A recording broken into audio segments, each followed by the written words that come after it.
Welcome everybody. My name is Kalina Boncheva and I'm from the University of Sheffield. It is with great pleasure today to introduce the workshop outlining the European language grid and presenting some of the specifically English resources that are available there, as well as Welsh ones from the UK. Without further ado, we have the pleasure of having several speakers today. The first speaker is Georg Rem from the FKI, who will be introducing the European language grid. Then that will be followed on by two more technical presentations. And we will conclude with a presentation of some Welsh resources in the European language grid as well. So thank you for your attention, and we'll be monitoring the chat, myself and my colleague Munira. So if you have any questions for the speakers, please pop them there. And at the end of each presentation, we will be putting those questions forward to the audience. Thank you, and over to you, Georg. Great. So Kalina, thanks again for the introduction. Our point of departure today is multilingualism in Europe, and as you all know, multilingualism is at the heart of the European idea, with 24 official European Union member state languages, which all have the same status. In addition to these 24 languages, we have dozens of co-official regional and minority languages, as well as languages of immigrants, of trade partners, and tourists, and so forth. This multilingual web creates quite a few challenges in terms of economic challenges, social challenges, and technical challenges, some of which are listed here on the slide. Next one, please. And we've been working on this general topic of multilingual Europe and how to enable multilingualism using technologies and how to make benefit, how to make use of language technologies in this setup since 2010, and in a number of projects, most recently then with European Language Grid and also European Language Equality. I will mention a few words on this project towards the end of the presentation as well. Next one, please. Fortunately, that topic is already on the radar of the European Union. This is first page of a slim 10-page document called Language Equality in the Digital Age, which passed the European Parliament in September 2018 with a landslide vote, as you can see, 592 yes votes. And among others, this document recommended in its 45 recommendations, not less than 45, to create a European language technology platform for sharing of services, sharing of tools, and so on. And this is where European Language Grid comes in. I want to briefly touch upon the global NLP and language technology market. These are the most recent numbers here, mostly driven by recent technologies, large language models and transformer architectures, and everything that is built on top of those. So as you can see, almost $50 billion is the estimated market size in around about 2026, which is really enormous, and we should make sure as the European community here to participate in this market handsomely. European Language Grid has the objective of developing, or had, I almost have to say, had the objective of developing and establishing the ELG cloud platform as the primary language technology platform and marketplace in Europe to tackle the fragmentation of the European language technology landscape as a platform for commercial and non-commercial, especially industry-related technologies, both functional and non-functional. And of course, we have a couple of specific objectives that we associate with this project. Next one, please. As you can see, this is the timeline. We are already in month 42. We are even approaching the end of month 42. Essentially, all of the main deliverables in the project have been successfully completed and concluded. One is still pending, and that's the one at the bottom right. That's the ELG legal entity, which is still, kind of work in progress. We have the main pillars have been worked out, and now we have to actually establish the legal entity in the second half of 22. Next one, please. Right, so this is a brief overview what ELG is. Next one, please. Yeah, so, and next one, and next one, and next one. ELG caters for the community that we call the developers of language technologies. These are companies, universities, academic organizations, research centers that develop either tools and resources, primarily data resources, language resources, and that would like to make them available. Yeah, and for this specific purpose, we created ELG so that we have a virtual home, a virtual umbrella for these various organizations. In total, round about 2,000 of these we have in Europe. And you can see the statistics a few slides down. And we want to enable them to make their tools, to make all of their speech tools, services, and components available through ELG as a one-stop shop.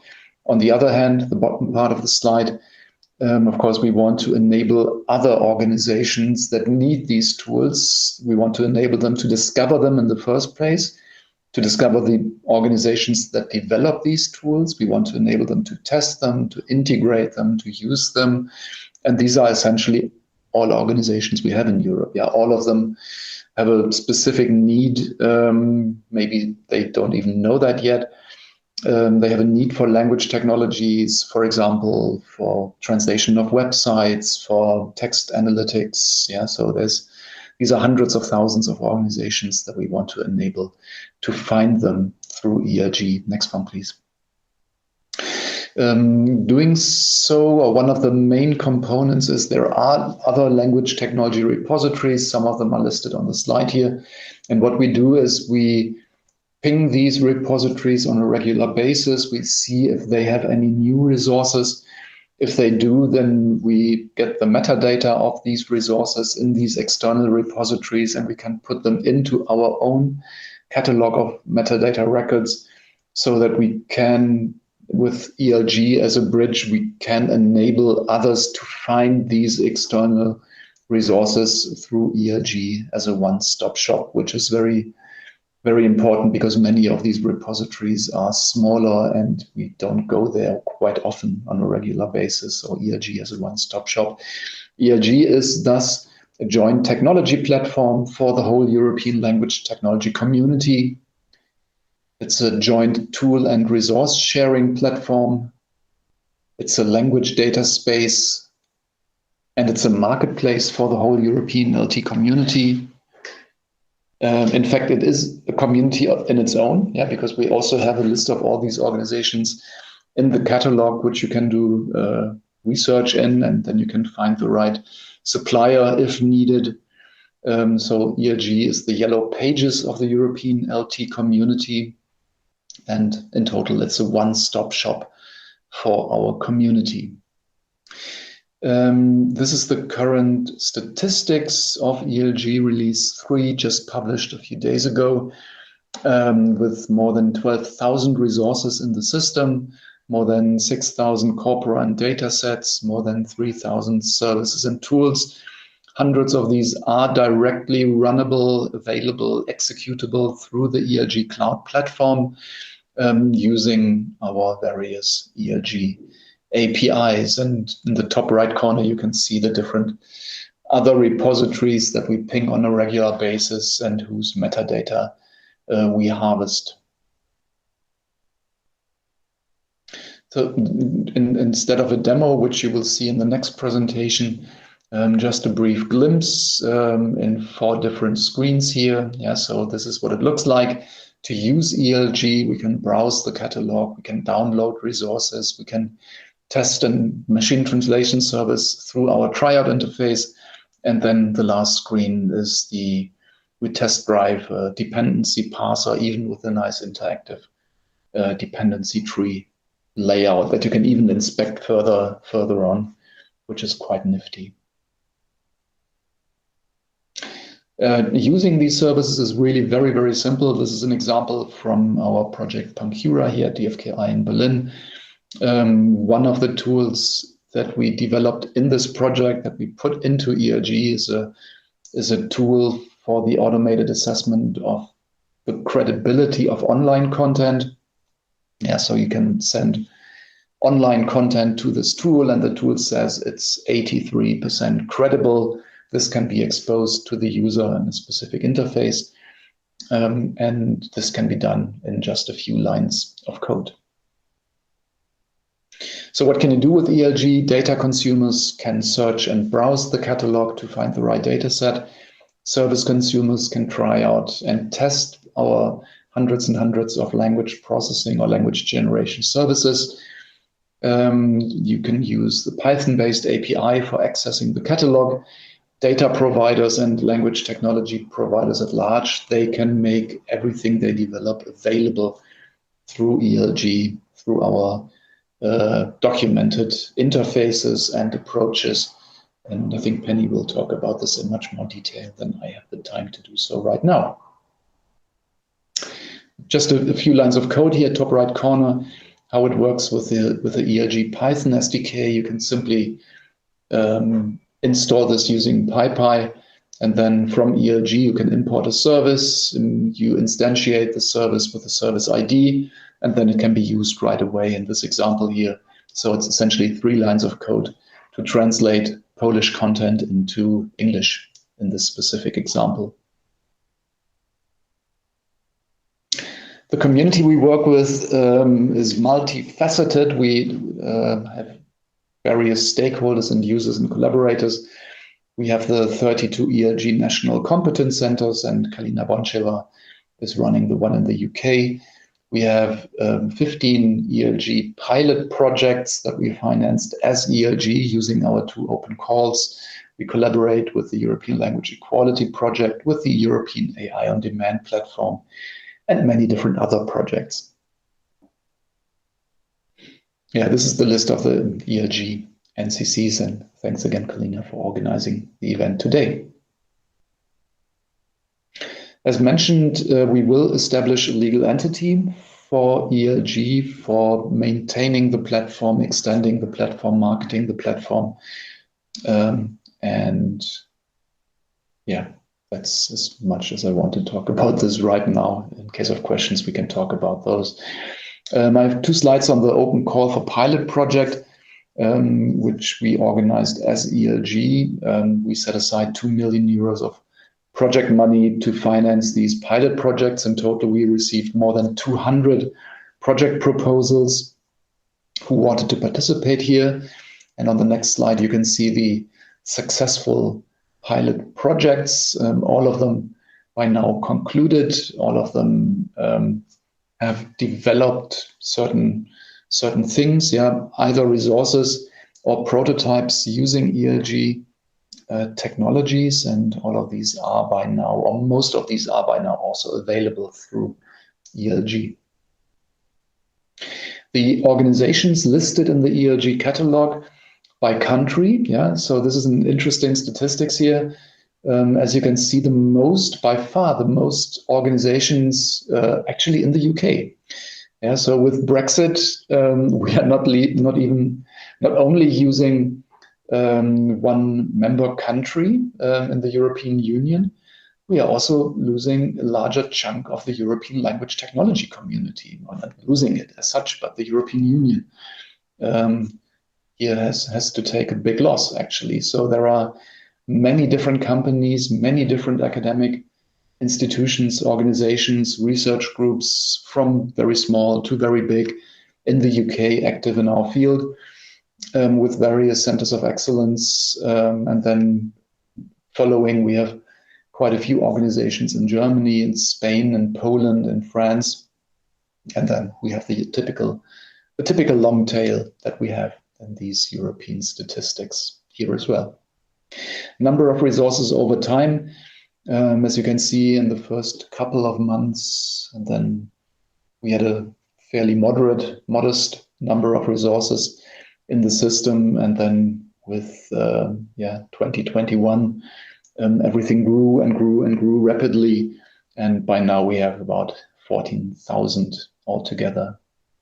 On the next screen, we have it in a bit more detail. I think we can skip this one and go to one of my favorite slides here of this deck, which is the number of users of the platform, which is already at, next click please, at 750 in June 2022. As you can see, it's steadily going up.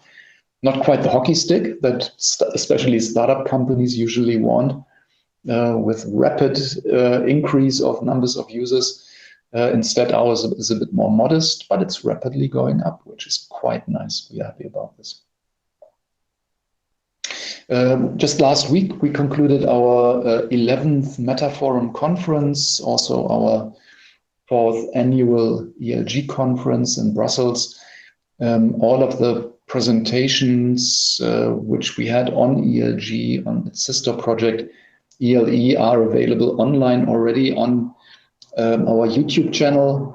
So if you are interested in more details, then please go to our YouTube channel and check out these presentations.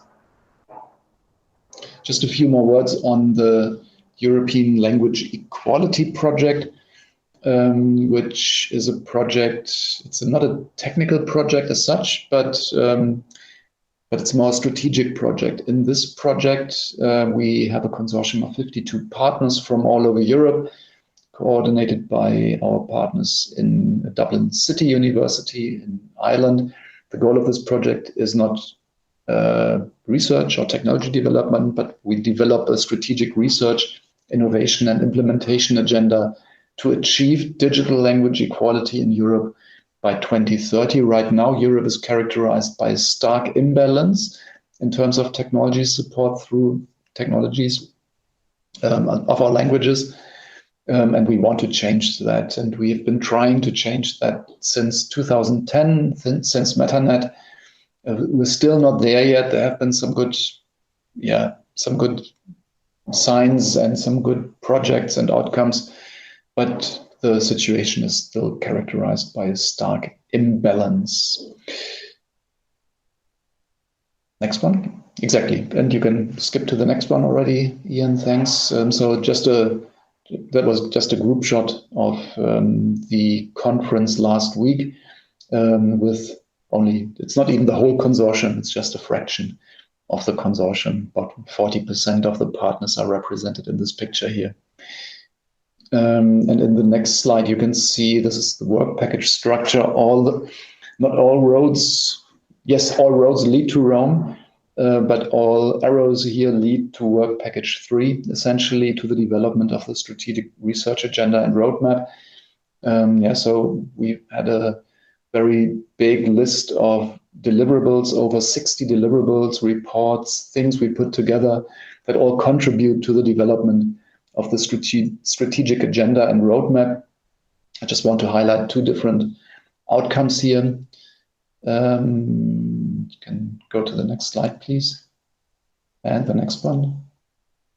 This one, yes. So what we did in the project is we developed a digital language equality metric instead of the approach that we followed in 2010 of having like an expert-based, opinion-based, partially statistics-based assessment of the technology support of our languages.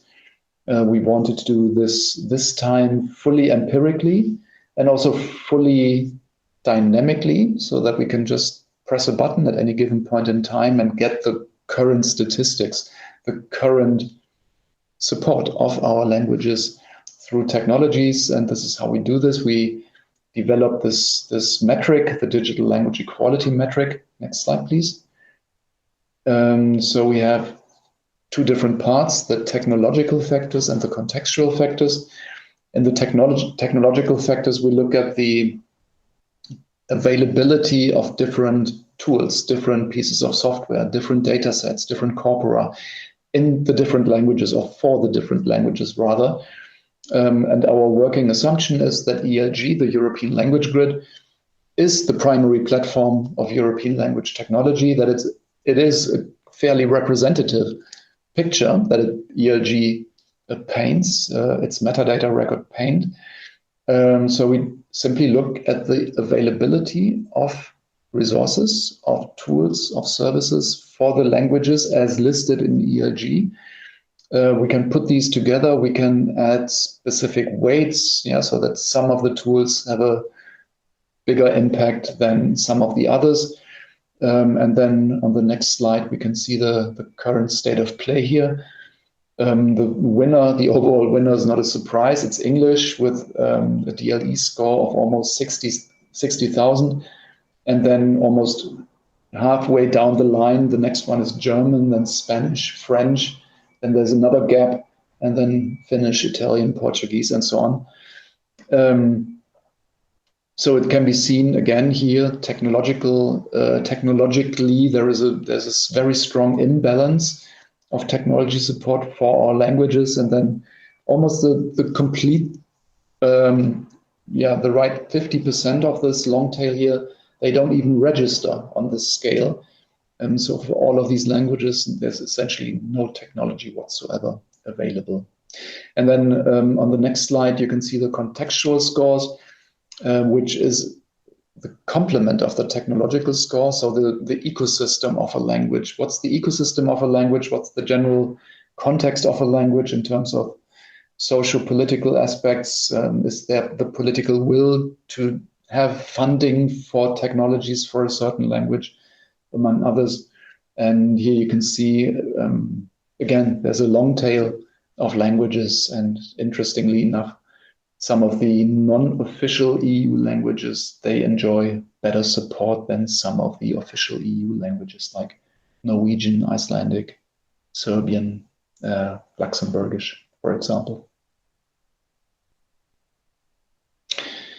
And this we can also do dynamically. Yeah, so our colleagues in Athens at ILSP, they implemented a dashboard in ELE that you can all access on the ELG website, and there you can get these different graphs in an automated way, and also on an up-to-date basis. Yeah, so these graphs, they look at the ELG metadata records, and then you can see what the current state of play is for your own language, for some other languages, for a set of languages, for all languages that we have in the system.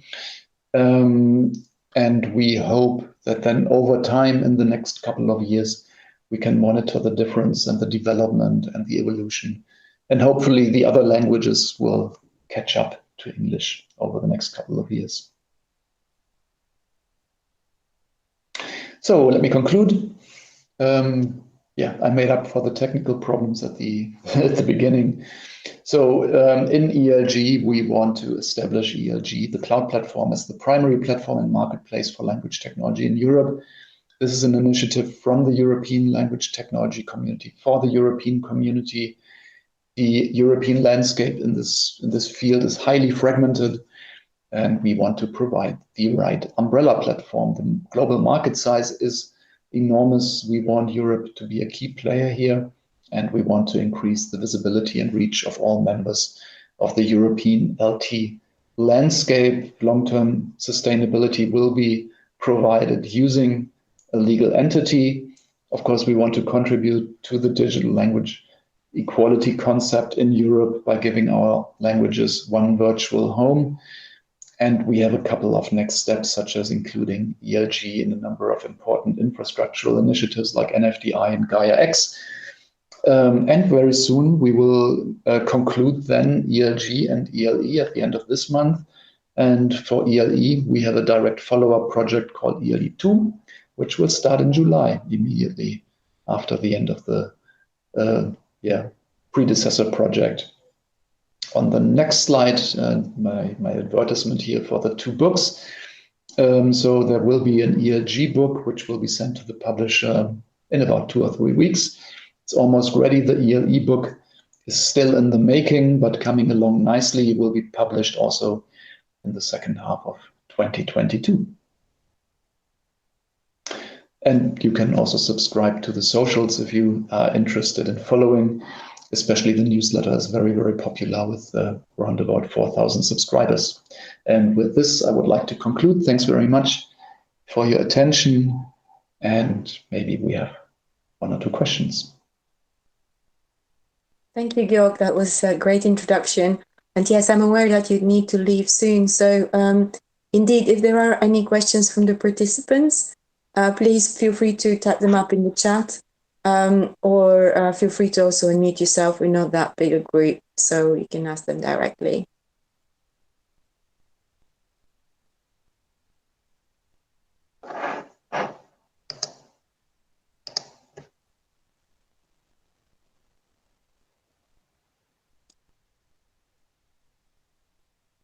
There don't seem to be any questions. Okay, there don't seem to be any questions. So thank you again, Georg, for your time and introduction.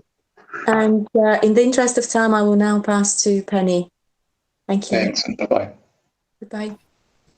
Bye, Georg. Thanks, Kalina. Okay.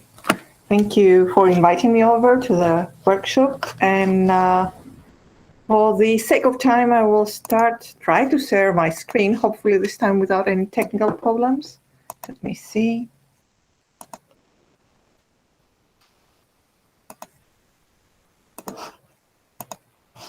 Can you see the screen now?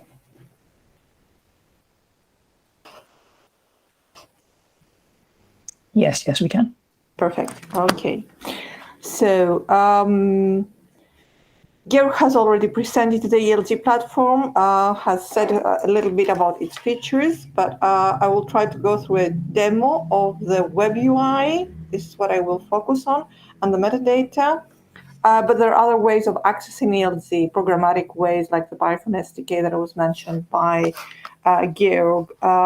If you have any questions about them, I think we could probably answer them during the Q&A session.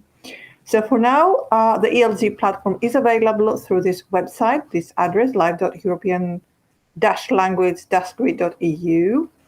We're on the third release, the final one for this project, and you can access the catalog either through the free text bar or through the top menu. By accessing catalog, you can either have access to subsets of the resources, tools, and resources companies, projects, or the daily dashboard that Georg mentioned in the end. Let me go to the catalog first. Basically, anyone who has used a catalog of records of resources or a catalog of publications has seen something similar. We think that we have all the major functionalities that are asked for from catalogs, but we also have some extra features that are supported by the metadata schema as well as the technical implementation that we have done at the back end and the front end. So the catalog has, as Georg said, over 13,000 right now metadata records, gone up by 1,000 through this week. And they contain either tools and services, basic processing LT services like tokenizers, taggers, but also fully fledged applications like machine translation services, speech synthesizers, speech recognizers, image classifiers, etc. Ian Roberts will talk a little bit more about this in the next session. We also have data resources and corpora that can be used to train, for instance, machine learning models. We also have a few models, and this number we expect to increase very soon. Computational grammars, lexica, terminologies, glossaries, anything that can be used for language technology purposes. Service functions, you can search for specific types of services. Again, this will be taken up by Ian, so I'm not going to do that, any further details on that. The resources that we have are from for all European languages, officially EU languages, but also languages all over the world. Obviously, English is the one that has most resources, either as contents for data resources or as input or output in the case of tools and services. Not only do we have text resources, as people usually associate NLP and language technology with text, we also have many audio resources and services, but also image and video. For instance, for sign language corpora are coming up very, very strongly, and we expect, again, figures to be quickly changed. As you can see, I'm right now showing you some of the metadata elements that are used for the facets, for filtering your searches. And these are mainly resources, but also, as Georg said, organizations and projects. We have a big inventory of language technology companies and research organizations, academic organizations that are active in language technology as developers or integrators, as well as projects that have funded resources. We're actually right now curating a big list of projects, so that number will soon also be created. How do we have all these metadata records in our catalog? As Georg has already said, a lot of them come from the ELG consortium and open call projects, collaborating projects, a big crowdsourcing initiative, the collection of metadata records that was initiated in the ELE framework, in the European Language Quality Framework, but we're also making bridges to other repositories, as you can see here, to other catalogs like ELRC Share, which focuses on bilingual and multilingual corpora for machine translation, obviously ELRA, 3 Clarin nodes, MetaShare, as well as general catalogs like Zenodo, which pose a real challenge in order to filter those data sets that are actually interesting for the LT community. Okay, 12,000, 13,000 metadata records. But this is not just a catalog. The main advantage of ELT that it is also acts as a repository for hosted data, but also for running, testing services and integrating them in the workflow. For this part, it will be discussed by Ian, it will be presented by Ian. So let me first go to the ELG hosted data so that I show you a little bit more about them. You can use either the filters to search for something, let's say for English, corpora.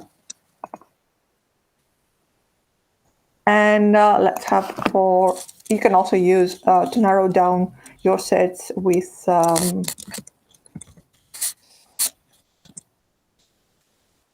free text. So in this case, let's have a look at one of the corpora that was created by one of the open call projects that were funded by the European Language Grid. As I said before, the look and feel, sorry, I went to the project instead of going to the resource. I think I did not set something well, sorry.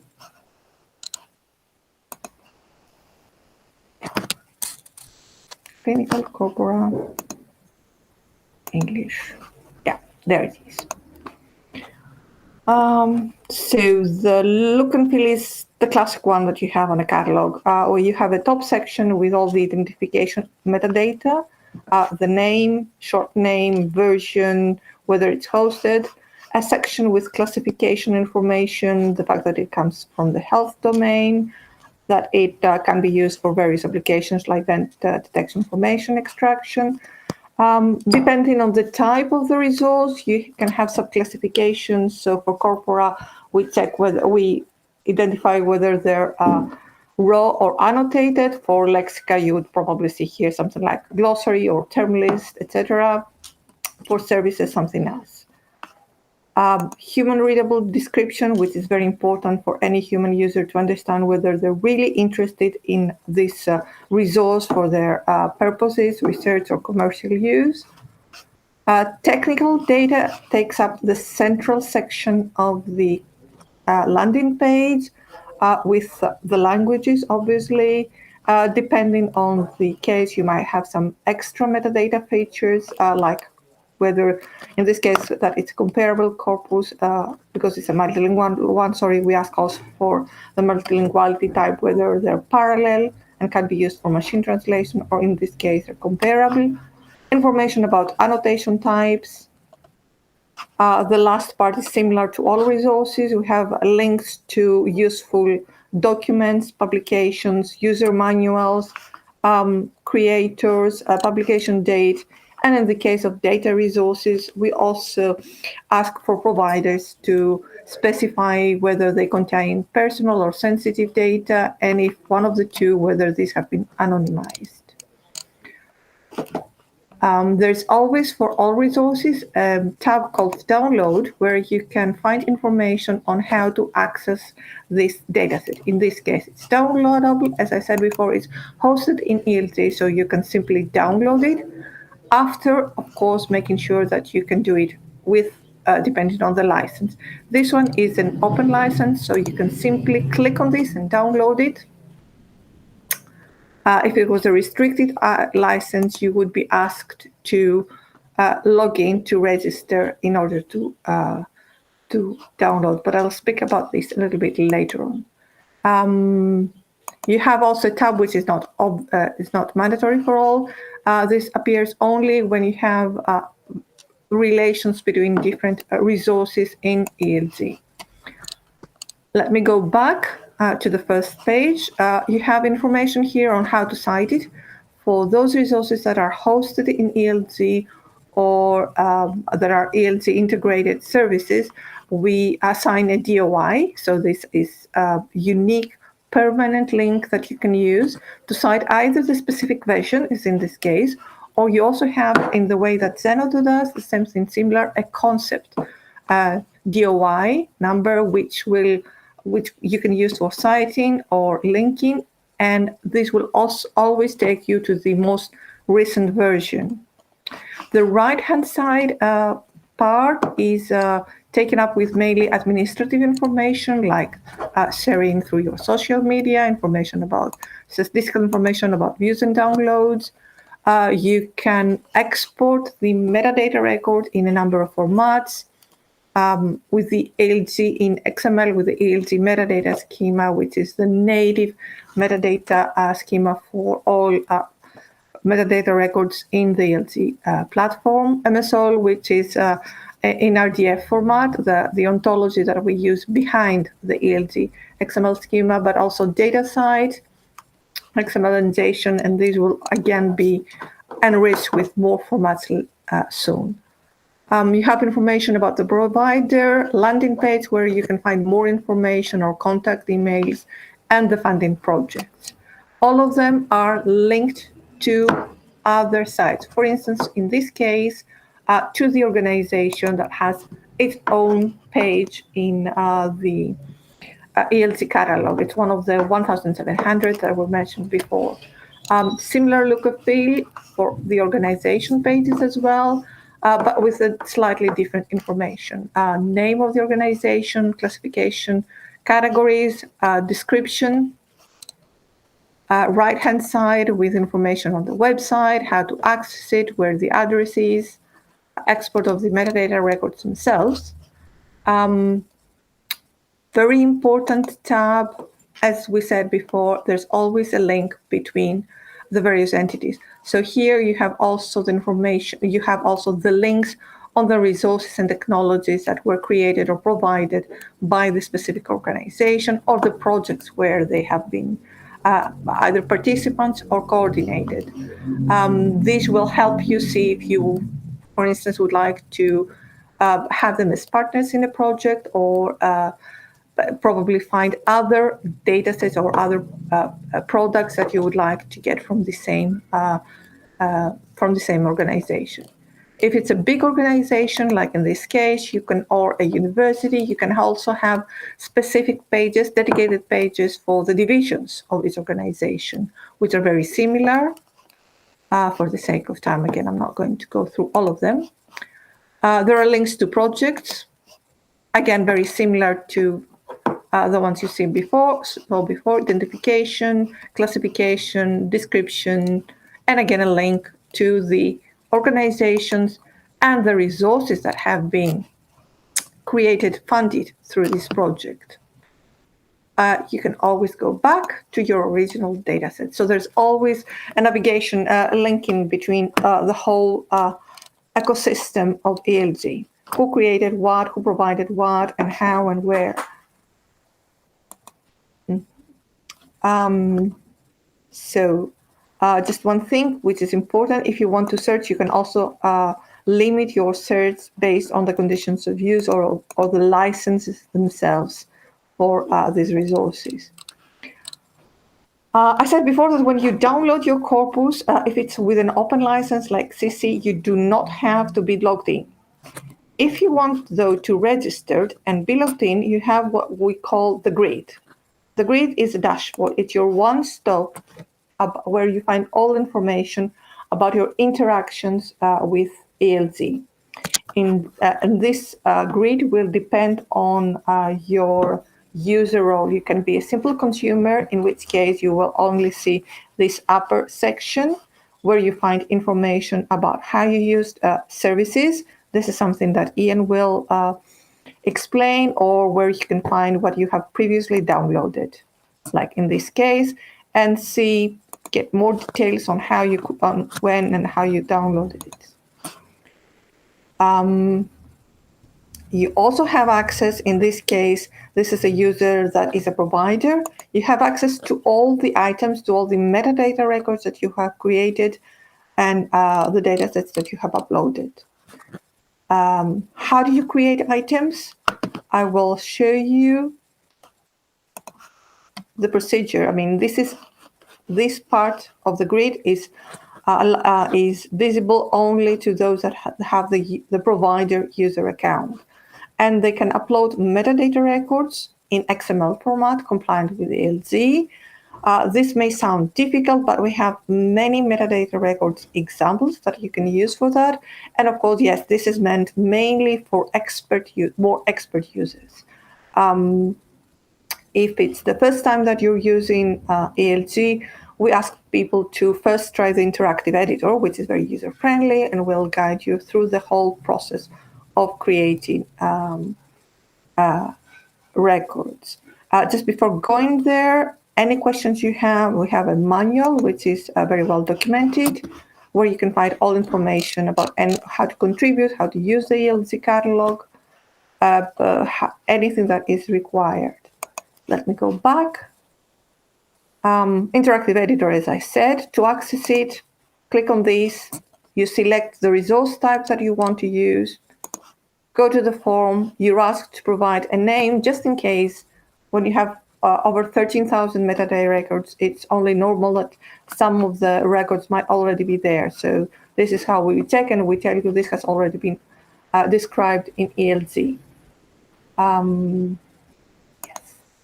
I have already opened a metadata record that has been created before with some sample features, just to show you what it looks like, because we won't have the time to go through all of it.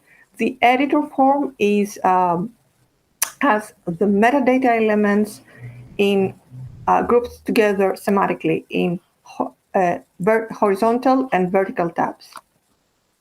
The horizontal tab, the first one, is for metadata elements that are common for all resources, like name, identifiers, description, versions, providers, etc. The elements that are mandatory are marked with an asterisk. You can, at any time, add only those metadata elements that you want, have a temporary save, and come back again later on. The tabs, as I said, are either horizontal or vertical. So for all resources, you will find these vertical tabs: identity, categories, just keywords, or if you want, you can also add domains and how it can be used. You must specify either a landing page or a contact email for people that want to have more information. Documents are not mandatory, they're recommended, but it's very useful for your users to give a user manual, or if you want the publication that you would like to be cited with. These are different for its type of resource. For corpora, you must say whether it's corpus subclass, etc. It's technical metadata. Specify whether it's a text part, a text corpus, or an audio corpus, etc. And for each of them, at least provide the language or any other metadata elements that are relevant for its resource type. You must give information on how this can be accessed. For instance, whether it's downloadable, where it can be accessed through an interface, etc. If you want, you can upload the data themselves. Very easy. Just a zip or tar file. You browse through your computer and you upload it.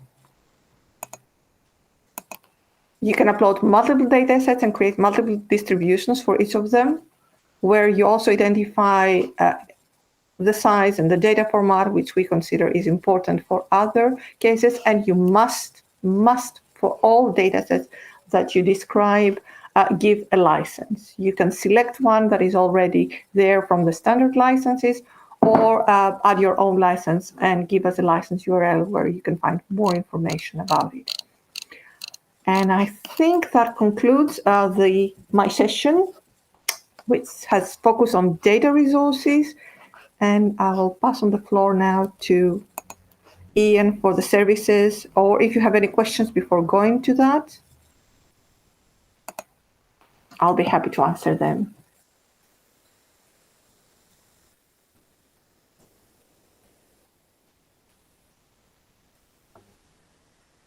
Thank you, Penny. That's a very interesting, quick overview. There is one thing that I will add before I start talking about services, and that is that Penny mentioned that we've kind of did a big exercise a little while ago to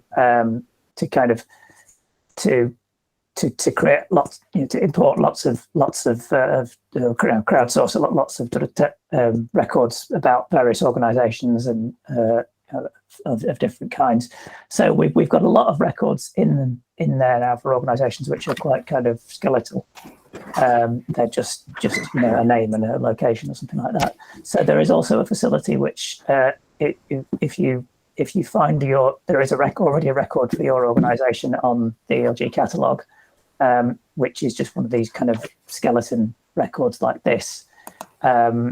There is a claim button which allows you to essentially take ownership of one of these skeleton records, and then you can enrich it with much more information, and you can put proper descriptions and proper links and homepage and all the rest of it.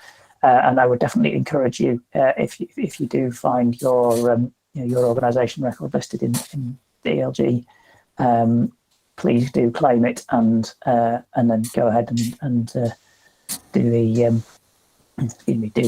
add as much detail as you can, because really, that particularly if you're intending to submit your own resources, having a detailed organisational record is a really nice way to help with the findability in that. So I think, are there any further questions for Penny?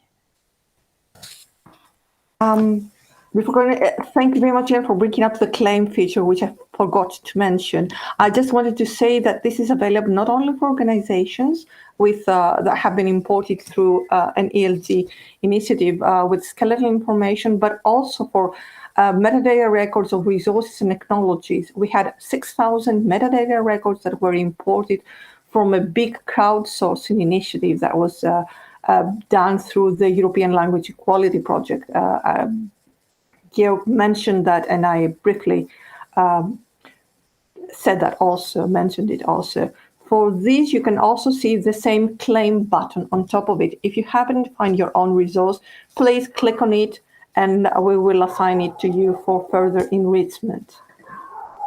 And of course, in that case, you could also associate it with the organization project page, the organization or project page that you may already have. That's great. Thank you. Thank you very much, Penny. So I think I will carry straight on then. What I'm going to do is, my name's Ian Roberts from University of Sheffield.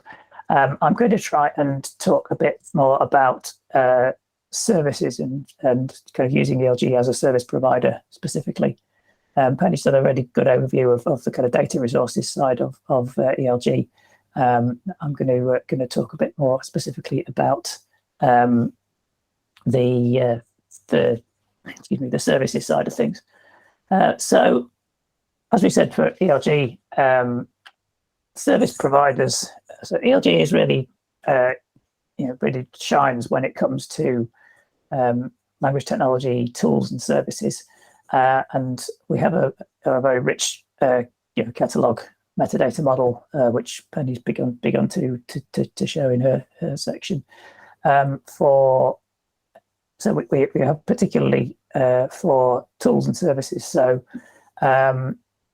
you can list tools and services in the ELG platform with additional metadata elements specific to the tools and services, things like the service function, whether it's a speech recognition service or a part-of-speech tagger or something like that.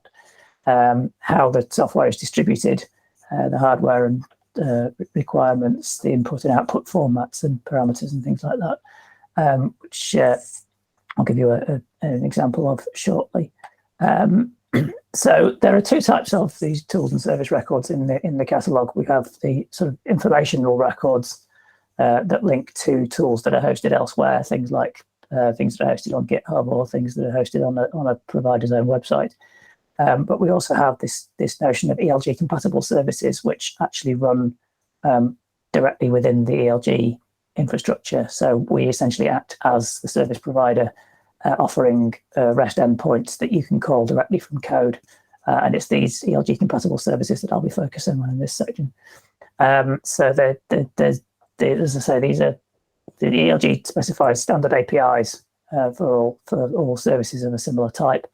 And then these are published as REST endpoints that you can call directly from your code with a suitable authentication token. And there's various ways that you can call those. There's an example I'm just going to show you on the next slide, where some ELG translation services have been integrated into a computer-aided translation tool. We're also working on an add-on for Google Sheets that would allow you to have essentially a spreadsheet full of text, and then pass that text to ELG services and bring the results back into the spreadsheet. So that there's a kind of a way for less technical users to get involved. There's also the tryout user interface that we provide for experimentation on the ELG website. So yeah, as I say, this I'll just run you through this example. This is one of the ELG pilot projects that presented at the Meta Forum conference last week, called Opus MT, which does open machine translation based on open data. So what they've done is they've actually come up with a tool which is a plugin for common computer-aided translation CAT tools, which can actually call ELG services directly from within the CAT tool. So you simply, you go into the settings, you sign into ELG, and it generates what's called a success code. This is just a technical detail of how we do the authentication. So this essentially establishes a connection from the CAT tool to the ELG platform, and then you can actually just do your translation. Use the CAT tool to do translations, and it will use the call out to the ELG services to do the initial suggestions for the human translator to then correct by hand. So that's an example of a nice integration of an ELG service with a third party piece of software. So I'll just have a quick look through the ELG catalog page for a service, and just to so you can see a bit better what's going on. So as Penny said, obviously the ELG catalog, you can search for tools and resources specifically. Now this is obviously saying 3,000 search results because I want to concentrate on the ELG integrated services. I'm going to just zoom in on those there. So we've got 770 and you can then narrow down by, as I say, things like the function. So these are kind of like high-level groups for the different types of services, functions of services that we've got in here. So we have sections for translation technologies, we have sections for text processing, sections for speech processing, and these can overlap. So, for example, speech synthesis, for example, is listed under both speech processing, but also natural language generation. So the same sort of function can be in multiple categories like this. Then we can filter down by languages. Now, obviously, as we said, English is very well represented, just by the nature of being, the language that a lot of algorithms are initially developed in English and then ported to other languages. So English kind of has a natural, somewhat unfair advantage. But there are also many services for many other languages. So Gareth in a little bit will talk about some of these Welsh language services, which he's included in the ELG. So what I'm going to I'll show you a good example of a particularly nice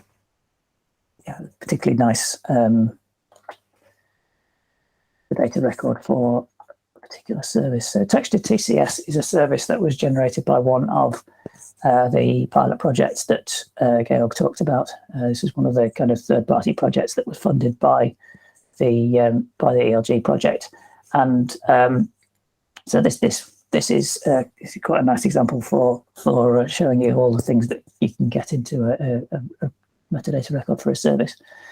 So obviously you've got the classification information, the keywords, and the intended applications at the top here.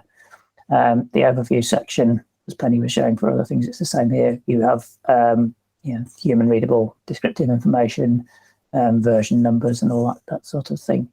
Now for services particularly, this is the kind of key section in the middle here. So essentially what we're describing here is the input content resource is what data this service operates on. The function is what it does with the data, and the output resource is what it produces as a result. So in the case of text to TCS, it takes text in one of a number of languages, including English, but many others as well.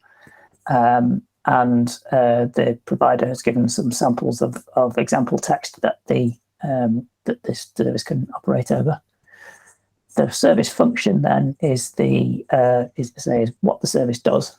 In this case, term extraction, relation extraction, and it produces output in two formats. In this case, it produces an image, which is a terminology, a sort of graphical representation of the terminology, which is extracted from the text, and an XML TBX file, which is the actual terminology and in the structured format. So this service takes a number of parameters as well. So if we look at the download and run tab, so this is the information about how you can download and run the service locally if you wanted to, because this is an open source service. You can, if you wish, you can just pull the Docker image directly and run it on your own machine. So, for example, if you wanted to process clinical data or something like that, where you have governance requirements that won't allow you to send the data to a remote service on the internet, then you can download the code and run locally so that you can keep the data on your own machine. So there is the Docker image location. The execution location essentially is where the HTTP endpoint within the Docker image. Hardware requirements and documentation links, and license information. Again, as Penny said, we need license information for all services and all resources. The code samples tab is showing you how you could actually use this, because this is an ELG integrated service. The code samples lets you it gives you examples of how you could send processing requests from your command line to the text to TCS service in this case. So curl is a very simple command line example. You just send an authorization header with an authentication token, and then you send the plain text to this endpoint, which is the actual service, the service execution endpoint. For testing purposes, we let you just copy and paste a token from here, but in real use, you would use OAuth 2 APIs to obtain tokens. So, for example, with the Python SDK, which I'm going to talk about a little bit later on, this is what you would do. This is how you would do the same thing with the Python SDK. You just say create a service from this ID 8122, which is the ID of the service in the catalog, and this will handle all the authentication and everything automatically for you. So I'll come back to that a little bit later. And like I said, this service takes some parameters that control its behavior, and those are documented here in the parameters section. So there are two different parameters here, both optional, and I'll show you also how these feed into the other bits in a moment. And the sample data, as I said, this is duplicated. This was on the front tab. It's also shown on the code samples tab. So this is the kind of information that you need in order to be able to call this service yourself from code. But for sort of trial purposes, for sort of trying it out on just try before you buy, essentially, making to check whether a particular service suits your needs. We provide this tryout tab, which is essentially a GUI which is populated from the information in the metadata record. So as you can see, it's pulled in the samples here that were listed in the metadata. It's pulled in the parameter definitions. So I can, for example, I can look at one of the run over one of the samples, and if I submit this, then this will actually call out to the public API.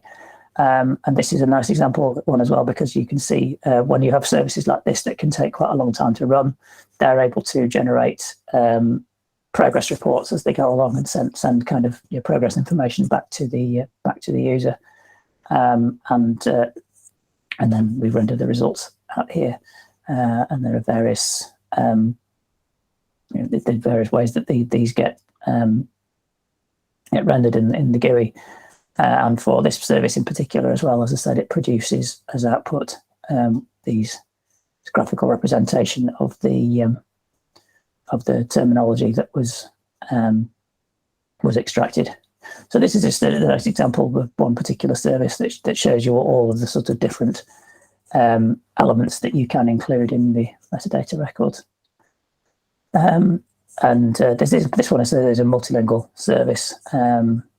It's in English and quite a number of other input languages. You just have to specify the input and output languages as part of your metadata when you publish your services.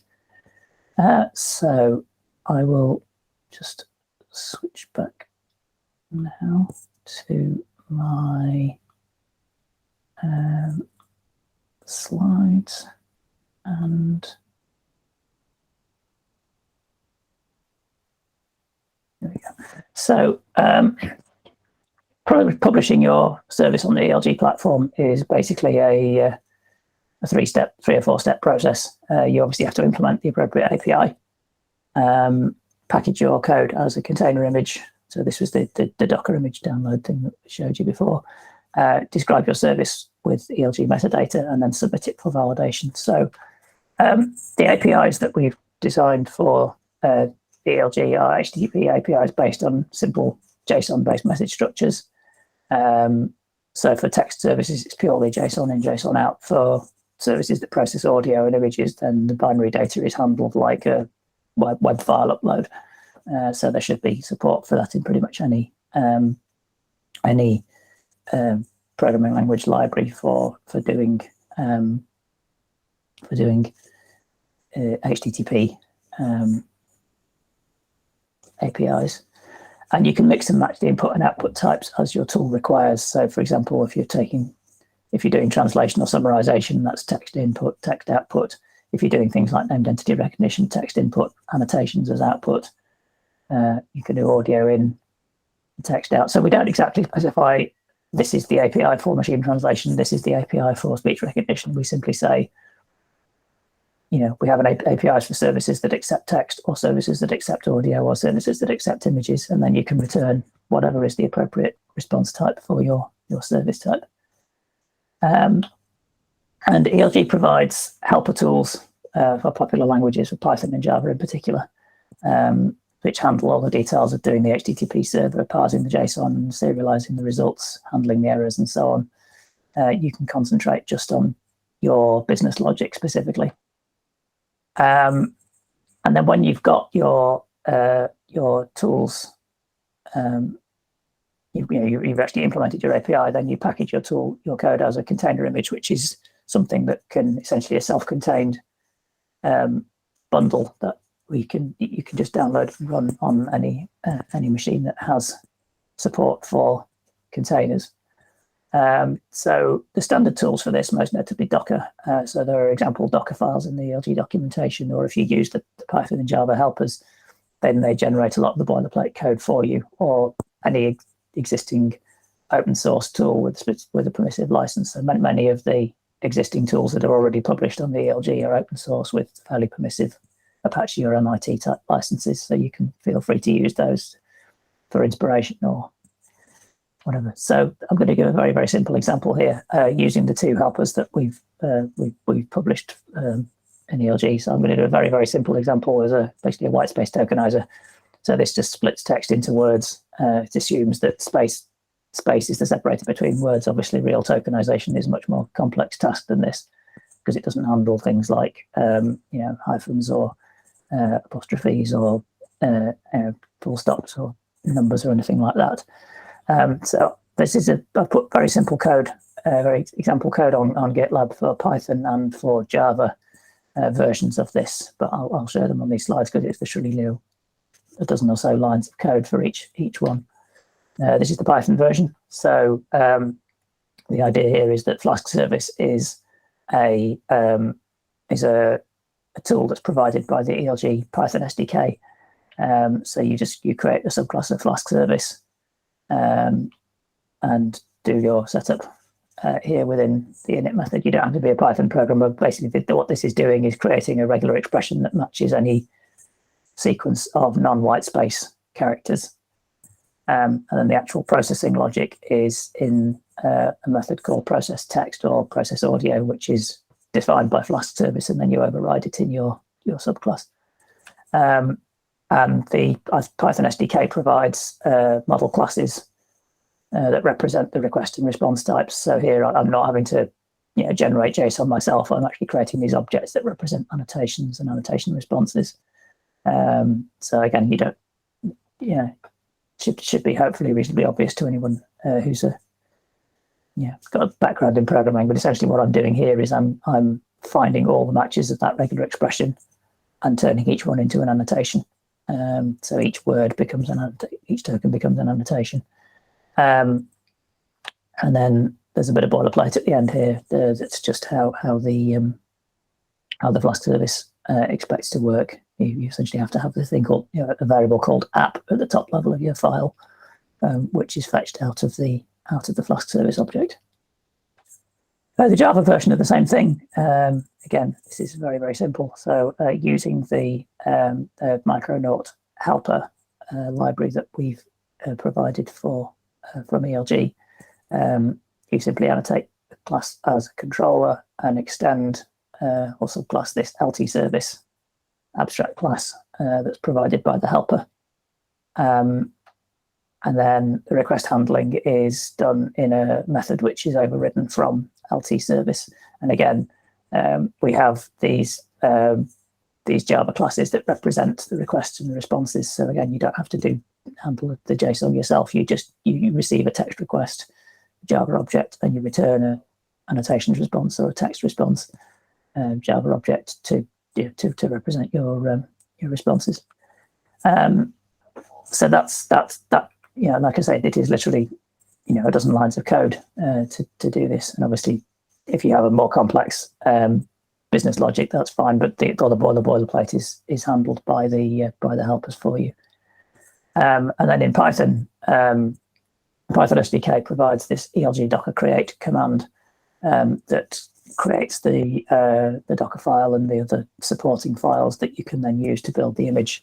For Java, there's a couple of options. The example code that I've linked to uses gib, which is a a tool from Google for building very space efficient images, Docker images from Java applications. That's how you can, just a very quick example of how you can build these service images. And then the Python SDK, whether we're using Python or Java for the actual implementation, there's a tool in the ELG Python SDK, which is ELG local installation, which allows you to build generate a sort of test harness that lets you run your service locally as if it were in the real ELG platform. So this is a useful way to sort of test your service out before you actually go ahead and submit it for publication. So what you can see I've done here is I've run the ELG local installation command, which generates this Docker compose file, which is potentially a stack that contains the tokeniser itself, the LT service, but also the REST server internationalization resolver and all that. That makes up the rest of the ELG stack that would be running on the real platform. So we start up the compose stack here, and then once that's all up and running, then we can go to the web browser on localhost 8080, and we can test out the service exactly like we would if it were in the real ELG platform. We submit the text for annotation, and you can see it's come back with these token annotations. So now we've actually got our code implemented to the API, compiled, built as a Docker image, and submitted to the to a container registry. Then we can go through and describe our service with ELG metadata. And as Penny was showing before, there's an interactive editor that guides you through this process. Obviously, you have to specify the key items that are common to all resource types: the name, description, the contact details for the provider, the classification metadata like the keywords, but also things like the service function, which is specific to services. If you can provide links to documentation, that's also useful. You need to provide the input and output formats. So this is kind of what input your service requires, what output it produces, what annotation types it produces if it's a named entity service, for example. Technical metadata on the image location and the endpoint address within the image, which is again fairly standard if you're using our helpers.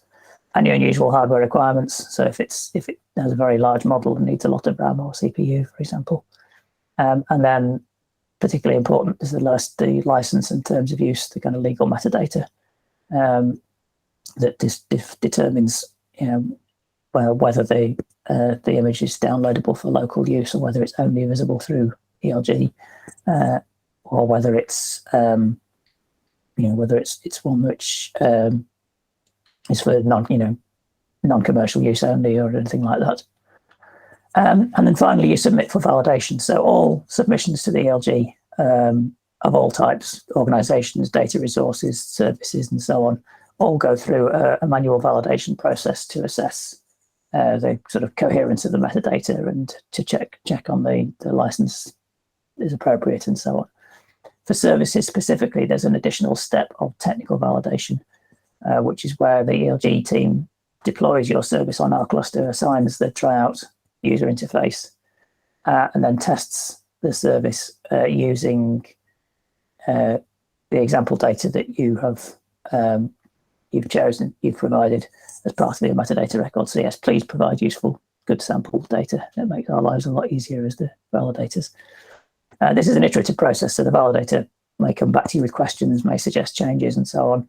And we want to help. This is an iterative process, and the validator will work with you to address any issues with your service and try and get it as good as it can be. And once everybody's happy, then the service gets published and assigned a DOI, and that's the kind of permanent identifier that it will be there for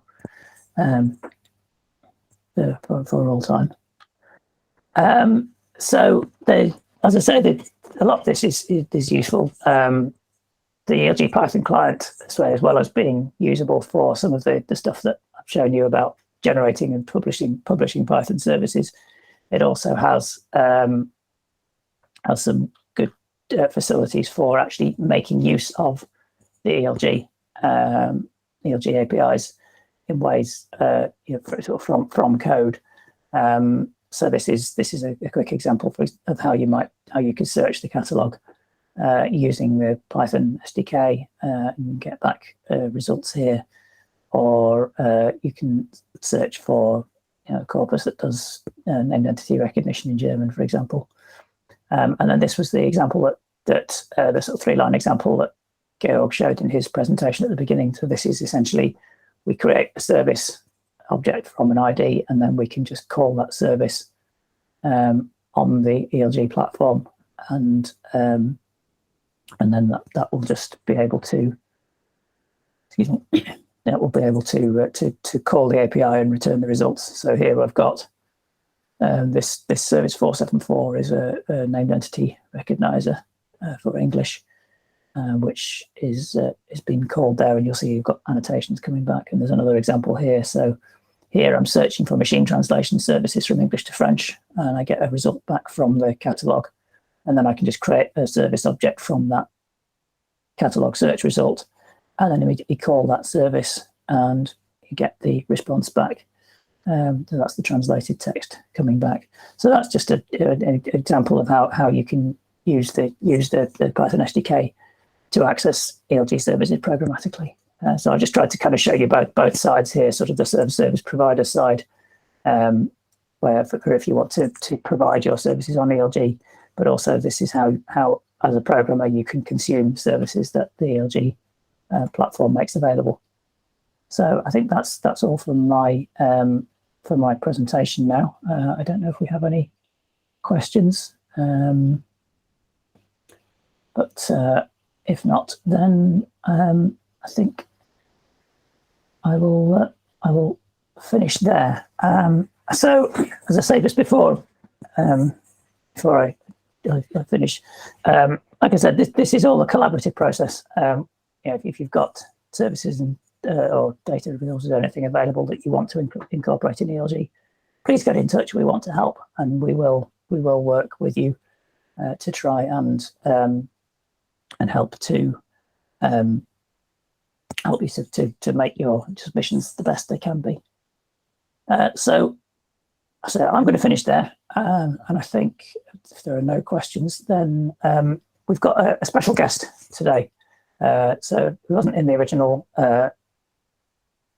agenda, but we thought, seeing as this is a presentation by the UK National Competence Centre, then it wouldn't be fair just to focus on English language. So we have a colleague, Gareth Watkins from the University of Bangor, who is going to do a little bit of a presentation about the services that are available in the ELG platform for the Welsh language. Gareth, over to you. Thank you very much, Ian. Right, just start my presentation up and we'll see if this works.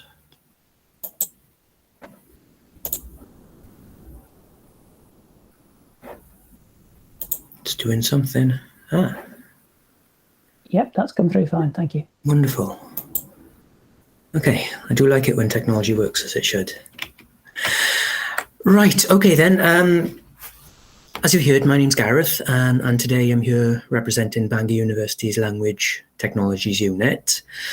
The unit is a self-funded research unit, and as you'd imagine, language technology is one of our main interests.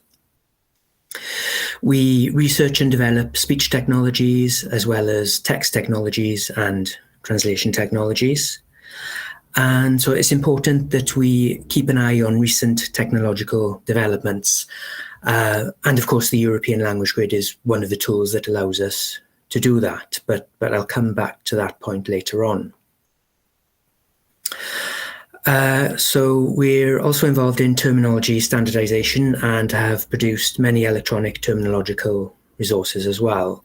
We have over 60 resources published by us on the ELG, and at the bottom of the screen there you can see the link to our space on the ELG site if you want to take a closer look at those. So that's the what of what we do, but the next question maybe is why do we do what we do? So just a bit of context here now. The answer in a nutshell is the revitalisation and normalisation of the Welsh language. Welsh is classed as a minority language under the European Charter for Regional or Minority Languages, and is considered vulnerable by UNESCO's Atlas of the World's Languages in Danger. Since the year 2011, according to the Welsh Language Wales measure, the Welsh language has official status in Wales. The measure makes provision for promoting and facilitating the use of the Welsh language and treating Welsh no less favourably than English. Incidentally, this makes English also an official language in Wales, co-official with Welsh. What that means is that the only part of the UK where the English language has explicit official status is Wales. One more thing that's worth mentioning is the Welsh Government's Cymraeg 2050 A Million Welsh Speakers Welsh Language Strategy. The strategy sets out the Welsh Government's challenging goal or vision of seeing 1 million Welsh speakers by the year 2050. To put that in context, according to the 2011 census, there were 560,000 Welsh speakers in Wales, so that's roughly 19% of Wales's population. Just a few words about myself and the project I'm working on. I joined Bangor University 2.5 years ago as a text technician, and that was as part of the text, speech and translation technologies for the Welsh language project. As you can see, it's a Welsh Government-funded project which aims to develop natural language processing, speech and translation technologies for the Welsh language. The project is funded as part of the Welsh Government's Cymraeg 2050 objective or vision. That is to say, they see language technology as one of the ways to achieve their vision. As part of this project, we have created several corpora, a CC0 licensed lexicon, language models, text-to-speech and speech-to-text tools. So without further ado, let's take a look at some of those resources. We'll start with text resources and NLP. As I've mentioned, as part of the project, we've created a Welsh language lexicon and released it under the permissive Creative Commons 0 or CC0 license. Now, at the risk of oversimplification, a lexicon is effectively a long list of words, in this case with part of speech tags added.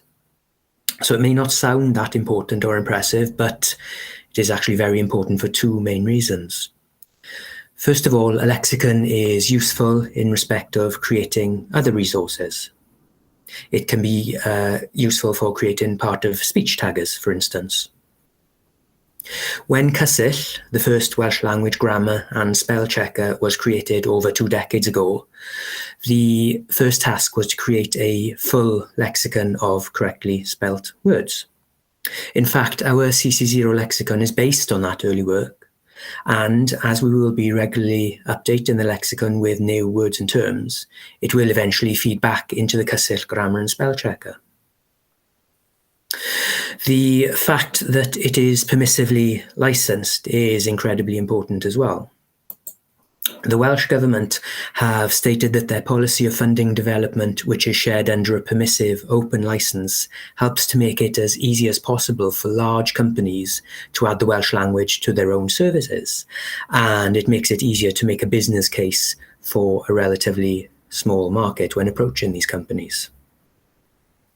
So again, it goes back to this idea of language revitalisation and language normalisation. That's the reason we publish tools and materials under as permissive a licence as possible. As I've also mentioned, we've created and released a number of corpora, for instance, a corpus of POS-tagged Welsh language sentences. We used a program called Prodigy to annotate the sentences. If you're not familiar with Prodigy, it's a program created by the same people that are behind Spacey, which you may have heard of, and it allows annotation of various kinds. We used the Universal Dependencies tag set to annotate the texts. So the ADJ that's highlighted in the top left-hand corner of the image is the tag for an adjective, for instance. The purpose of this corpus is to enable the creation of statistical Welsh part-of-speech taggers based on machine learning methods. The corpus currently contains roughly 79,000 tagged training sentences, comprising of over 3,000 complete, full, unique sentences and 76,000 single-word sentences, included to boost the training model's vocabulary. The data includes general sentences authored by the unit staff, as well as online chats, translated CC0 stories and newspaper articles translated from English, along with encyclopedic articles provided to us by their authors under a CC0 license. Using this data, we have already, we have already succeeded in training a tagging model with over 91% accuracy on randomly selected texts that were not part of the original training data. Moving on to speech technology. As we are aware, some tools can be used from within the ELG platform, as we've seen this morning. I've created a video to show you how that worked for our automatic speech recognition based on Mozilla Deep Speech. So I'll just play that for you now. The first tool I'd like to show you is our Welsh ASR. It uses a Mozilla Deep Speech engine trained with the Welsh dataset from Mozilla Common Voice. This tool can be directly accessed from within the ELG platform, here. If we scroll down, we can record audio like this. Hello, sut wyt ti? We then click on Stop Recording and then choose Submit. The system then processes speech, and as we can see, the audio has been converted to text. We've also created a Welsh language personal assistant called Maxen, and this uses automatic speech recognition and text-to-speech technologies. Maxen currently supports many skills such as setting a timer or searching for Welsh artists on Spotify, or transcription of speech or turning lights on and off. We plan to develop more skills in the future. Being a nation where two languages have official status, translation is incredibly important. In order to cut down on duplication, the Welsh Government asked us to create a translation memories repository. This service allows Welsh English translation memories to be uploaded, downloaded, and shared. It's an emulation of the European Language Resource Infrastructure, or ELRI project, a project which Welsh could unfortunately not be included in, since Welsh has never been an official EU language. We also have Moses statistical machine translation, and have done for many years. Newer neural net frameworks are now being used, including Marian NMT, and the first domain-specific MT engine for health and care has recently been launched. This service is so new that we have yet to add it to the ELG platform, so that's probably a job for me this afternoon. But I'll just play a quick video demonstration of the tool for you now anyway.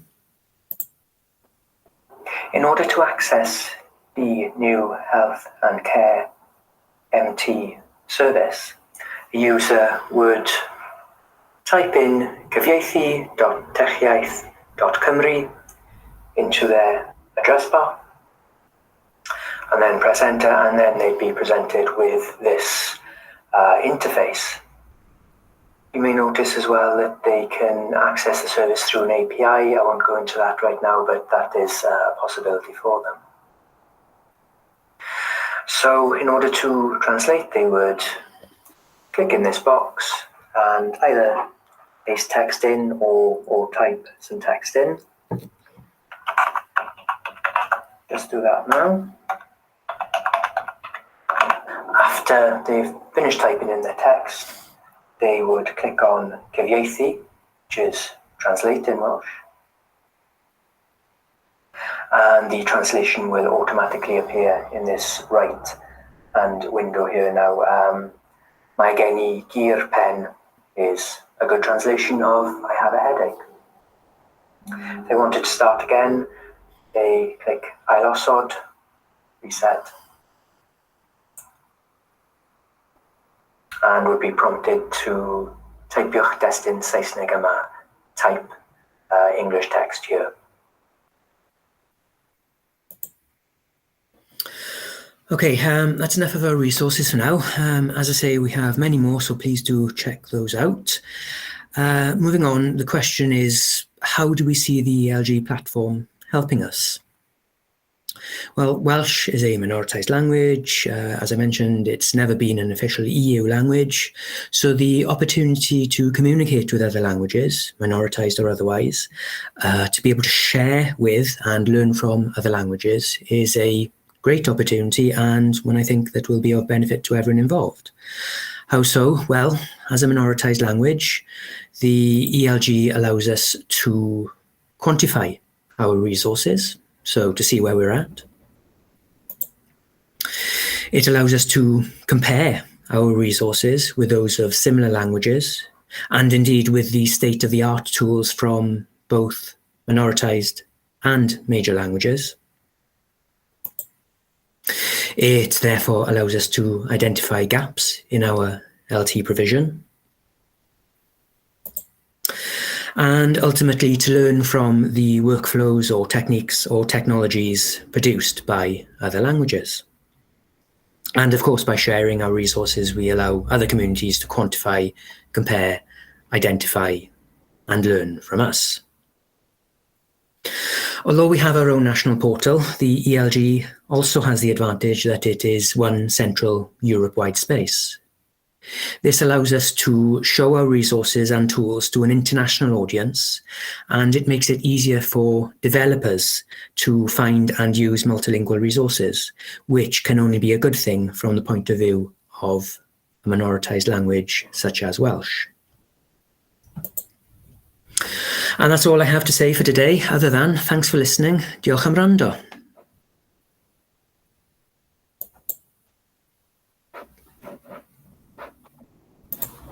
That's great. Thank you. Thank you very much, Gareth. Thank you. So I think that brings us to the end of our agenda. So I don't know, would anybody have any specific about anything that's been talked about today? Please do go ahead and ask, and we'll see if we can help with any of that. I don't know whether anybody. Please feel free to just unmute your mic and ask away if you have questions. So I think all that remains now is for me to thank all of the presenters. Thank you to Gail, to Penny, to Gareth, and thank you to Manira for managing the meeting and watching the chat and so on. And I hope this was of interest to people. And please do go, say, live.europeanlanguagegrid.eu. Take a look.